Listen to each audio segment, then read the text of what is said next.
नमस्कार मंडळी, क्रिशवी ब्लॉग या आपल्या चॅनलमध्ये आपल्या सर्वांचं अगदी मनापासून स्वागत आहे. आपल्या आजी आजोबांचे दिवस किती वेगळे होते याचा तुम्ही कधी विचार केला आहे का?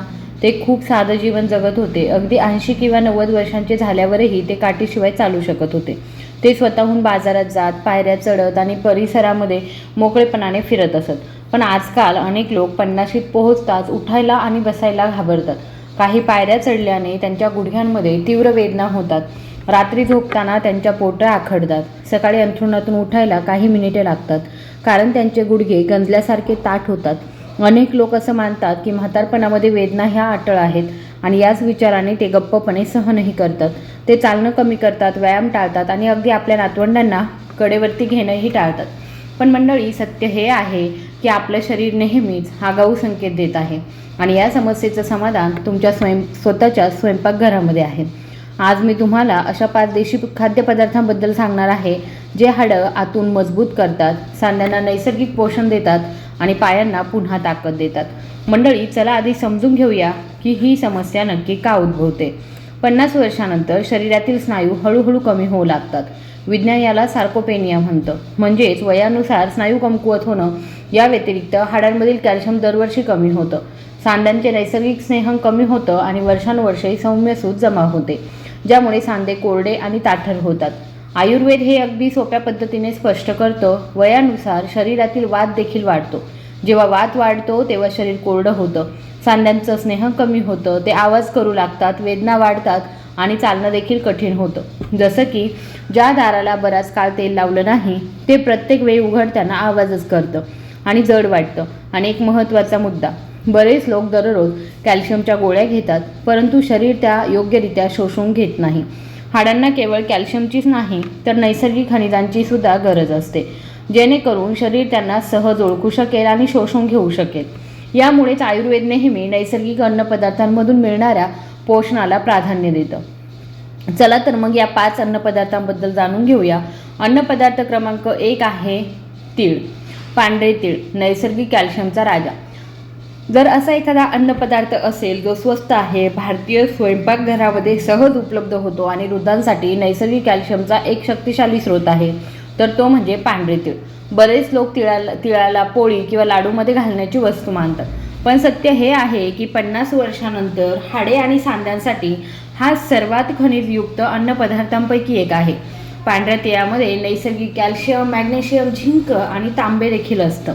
ही सर्व खनिजे मिळून हाडे मजबूत ठेवण्यास मदत करतात. आयुर्वेदानुसार पांढरे तीळ हाडांच्या धातूंसाठी एक पौष्टिक अन्न मानलं जातं. ते सांध्यांचा कोरडेपणा कमी करतात आणि शरीरामध्ये सौम्य नैसर्गिक उष्णता टिकवून ठेवतात. विशेषतः ज्यांना थंडीत किंवा सकाळी जास्त वेदना होतात त्यांच्यासाठी. त्यांचं सेवन कसं करावं? तीळ मंद आचेवरती 2 ते 3 मिनिटे हलके भाजून घ्या, जोपर्यंत हलका सुगंध येत नाही. ते जळू देऊ नका, नाहीतर त्यातील पोषक तत्वे कमी होतील. यानंतर तुम्ही ते गुळासोबत मिसळून छोटे लाडू बनवू शकता किंवा त्याची पूड करून नाश्त्यानंतर 1 चमचा खाऊ शकता. खबरदारी काय घ्यायची आहे तर उन्हाळ्यात किंवा उष्ण प्रकृतीच्या लोकांनी ते मर्यादित प्रमाणामध्ये खायचे आहे. दुसरा पदार्थ आहे ते म्हणजे मखाणा. हाडं आणि हृदयासाठी सर्वोत्तम हलका नाश्ता. भारतीय घरांमध्ये मखाना फार पूर्वीपासून वापरला जात आहे. तथापि आजकाल लोक त्याऐवजी जास्त मीठ आणि मसाले असलेले तळलेले पदार्थ किंवा पॅकेज केलेले पदार्थ खात आहे. या सवयीमुळे सांधे हळूहळू अधिक संवेदनशील होतात. 50 वर्षांवरील लोकांसाठी मखाना खूप चांगला आहे, कारण तो हलका, सहज पचणारा आणि कोलेस्ट्रॉल वाढवत नाही.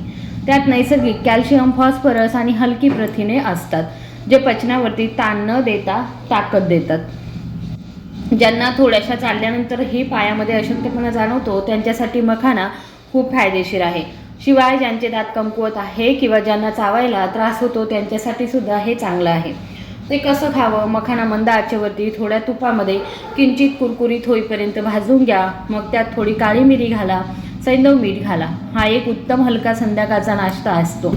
ज्यांना चावायला त्रास होतो त्यांनी मखाण्याची पूड करून रात्री कोमट दुधासोबत सेवन करावं. हे खाण्यास सोपं आहे आणि रात्री शरीराला सौम्य ऊब व आरामसुद्धा देतं. तिसरा पदार्थ आहे ते म्हणजे जवस. सांध्यांसाठी नैसर्गिक स्नेह. उभं राहताना तुमच्या गुडघ्यातून कटकट असा आवाज येत असेल किंवा सकाळी उठल्यावर सांधे कोरडे आणि आखडलेले वाटत असतील तर तुमच्या शरीरामध्ये चांगल्या फॅट्सची कमतरता असू शकते. जे तुमच्या सांध्यांना आतून पोषण आणि संरक्षण देतात. जवसामध्ये नैसर्गिक ओमेगा 3 फॅटी ॲसिड असतात, जे सूज कमी करण्यास आणि सांध्यांना नैसर्गिक स्नेह प्रदान करण्यास मदत करतात. ज्यांना दीर्घकाळ सांधेदुखीचा त्रास आहे, रजोनिवृत्तीनंतरच्या महिला आणि ज्यांना सकाळी उठल्यावर सांधे जास्त आखडल्यासारखं वाटतात, त्यांच्यासाठी जवस विशेषतः फायदेशीर आहे. ते कसे घ्यावे? मंद आचेवरती जवस हलके भाजून घ्यावे, नंतर बारीक पूड करावी आणि ते ताजे राहावे आणि कडू होऊ नये म्हणून दळल्यानंतर 7 दिवसांच्या आतच त्यांचा वापर करावा. तुम्ही ते रोटीच्या पिठामध्ये घालू शकता, तुम्ही ते दह्यावरती शिंपडू शकता किंवा जेवणानंतर कोमट पाण्यासोबत घेऊ शकता. खबरदारी काय घ्यायची आहे तर जास्त प्रमाणामध्ये सेवन करू नका. नियमितपणे थोड्या प्रमाणात सेवन करणं पुरेसं आहे. उष्ण प्रकृतीच्या लोकांनी उन्हाळ्यात त्याचं माफक प्रमाणामध्ये सेवन करावं. आहार क्रमांक 4 आहे ते म्हणजे हळदीचं दूध, ज्याला आपण गोल्डन मिल्क असंही म्हणतो. रात्री सांध्यांना आराम देणारं पेय. बरेच लोक दिवसा आपल्या शरीराची काळजी घेतात, पण हे विसरतात की रात्र ही अशी वेळ आहे जेव्हा शरीर सर्वोत्तम प्रकारे बरं होतं. तुम्ही झोपलेले असताना स्नायू विश्रांती घेत असतात, शरीरातील ऊतींची पुनर्बांधणी होत असते आणि सांधे दिवसाचा थकवा दूर करत असतात. त्यामुळे 50 वर्षानंतर झोपण्यापूर्वी 1 कप कोमट गोल्डन मिल्क पिणं हे खूप महत्त्वाचं आणि आरामदायी सवय मानली जाते. हळदीमध्ये कर्क्युमिन नावाचं एक नैसर्गिक संयुग असतं, जे शरीरातील सूज कमी करण्यास मदत करतं. तथापि कर्क्युमिन काळ्या मिरीसोबत घेतल्यास शरीरात उत्तम प्रकारे शोषलंही जातं, कारण काळ्या मिरीमधील पायपेरिन पोषक तत्वांचा चांगला उपयोग करण्यास मदत करतं. देशी तूप ही एक नैसर्गिक स्निग्ध पदार्थ म्हणून काम करते, ज्यामुळे कोरडे आणि आखडलेले सांधे शांत होतात. ते कसं करावं तर 1 ग्लास दूध मंद आचेवरती गरम करा, त्यात अर्धा चमचा हळद, चिमूटभर काळी मिरी आणि थोडंसं देशी तूप घाला. हळद दुधात पूर्णपणे विरघळेपर्यंत हलक्या हाताने ढवळत शिजवा. हलक्या गोडव्यासाठी तुम्ही थोडीशी खडी साखर किंवा गुळही घालू शकता. रात्री नियमितपणे याचं सेवन केल्याने झोप सुधारते, हातपायांचा गारवा कमी होतो आणि सकाळी सांध्यांचा आखडलेपणासुद्धा कमी होतो. आहार क्रमांक 5 आहे ते म्हणजे उडीद डाळ, स्नायू आणि हाडांच्या मजबूतीचा स्रोत. अनेक लोकांना आश्चर्य वाटतं की दक्षिण भारतातील इतके वृद्ध लोक त्यांच्या वृद्धापकाळातही चांगली ताकद कशी टिकून ठेवत असतील. याचं एक महत्त्वाचं कारण त्यांच्या पारंपरिक आहारामध्ये आहे ते म्हणजे उडीद डाळीपासून बनवलेली इडली आणि डोसा. आयुर्वेदामध्ये उडीद डाळीला स्नायू तयार करणारं अन्न मानलं जातं. ती हाडांना आतून मजबूत बनवते, पोषण देते. ज्यांना हलका कंप, थोडा वेळ उभं राहिल्यावर थकवा किंवा पायऱ्या चढताना पायामध्ये अशक्तपणा जाणवतो, त्यांच्यासाठी ही डाळ विशेषतः चांगली आहे. याचं सेवन कसं करावं? संपूर्ण काळ्या उडीद डाळीचे हलके सूप बनवा. शिजवताना त्यात थोडासा लसूण आणि हिंग घाला. यामुळे चव वाढते आणि ते पचायला सुद्धा सोपे जातात. हे विशेषतः थंड हवामानामध्ये किंवा रात्रीसाठी चांगले आहे. आठवड्यातून 2 ते 3 वेळा सेवन करणं पुरेसं आहे. खबरदारी काय घ्यायची आहे तर ज्यांची पचनशक्ती कमकुवत आहे त्यांनी सुरुवातीला कमी प्रमाणामध्ये सेवन करावं, जेणेकरून शरीराला हळूहळू त्याची सवय होईल.